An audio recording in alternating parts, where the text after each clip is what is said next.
మట్టిలో త్యాగం ఉన్నది.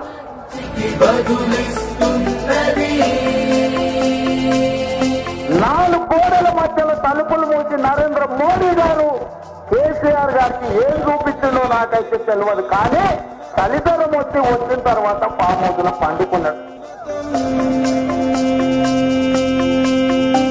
మీరు ఆశీర్వదిస్తే ఈ రైతులు ఓట్లేస్తే ఈ రైతులు గుండెల్లో పెట్టి చూసుకుంటే ఈ రైతులు పల్లకిలో మోసి ఢిల్లీ నుంచి ఢిల్లీకి పంపిస్తే నేను ఇంత తోడినైనా మీ కష్టం వచ్చినప్పుడు మీ కష్టంతో పాలు పంచుకోకుండా మీతో గ్రామాలు తిరగకుండా తండాలలో గూడాలలో మారుమూల పల్లెల్లో లంబరేలతోని ఆదివాసీలతోని దళితులతోని గిరిజనులతోని మైనార్టీలతోని బీసీ వర్గాలతోని కలిసి కదం తొక్కకపోతే నాకెందుకు ఈ జన్మ అని నేను అడుగుతున్నా.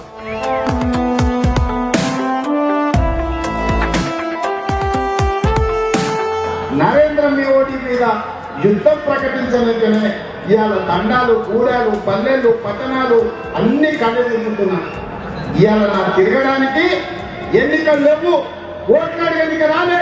కాంగ్రెస్ వాళ్ళని ఎమ్మెల్యేలను ఎంపీలను లేకపోతే రాష్ట్రంలో కాంగ్రెస్ ప్రభుత్వాన్ని తెచ్చి ముఖ్యమంత్రి చేయమని అడగడానికి రాలే. ఇవాళ ఒకే 1 లక్షంతో రైతు వ్యతిరేక నల్ల చట్టాలు నరేంద్ర మోడీ తెస్తే 100 వాడి జోడి కట్టిన కేసీఆర్ 100 బిల్లుల కోర్టు తీసి కట్టి పెట్టి అధికారం అర్థం ఇది అని. నిజంగా నువ్వు త్యాగం చేసేవాడు అయితే తెలంగాణ కోసం కనీసం ఒక్క అడుగైనా ముందు చేసేవాడు అయితే తెలంగాణ రైతుల కోసం గద్వాల్లో ఉన్న నీ 1000 ఎకరాల ఫామ్ హౌస్ భూమిని 25 లక్షల దాకా మా రైతుల 16 లక్షలు కాదు నీ 1000 ఎకరాల ఫామ్ హౌస్ ను ఎకరాకు 25 లక్షల రూపాయలు ఇచ్చి ఈ ప్రాంత రైతుల తరఫున 48 గంటలలో నీ భూమికి ధర చెల్లిస్తా. నువ్వు ముందుకొచ్చి పేద రైతుల కోసం భూమి ఇస్తావా?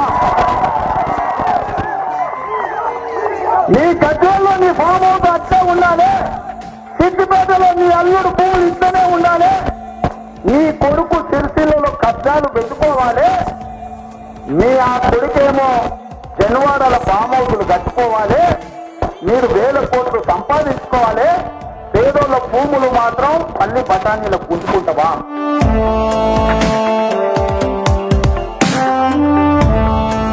ఈ దేశం మొత్తం మీద గ్రామ సభల తీర్మానమైన తర్వాత రైతులకు అనుకూలమైన చట్టాలను తీసుకురావాల్సిందిగా ఇవాళ కాంగ్రెస్ పార్టీ డిమాండ్ చేస్తుంది. దీనికందరూ మీరందరూ ఆమోదించినట్టేనా? ఈ చట్టాలను నరేంద్ర మోడీ వెనక్కి తీసుకోవాలని ఇక్కడ వచ్చిన వాళ్ళందరూ ఆమోదించినట్టేనా?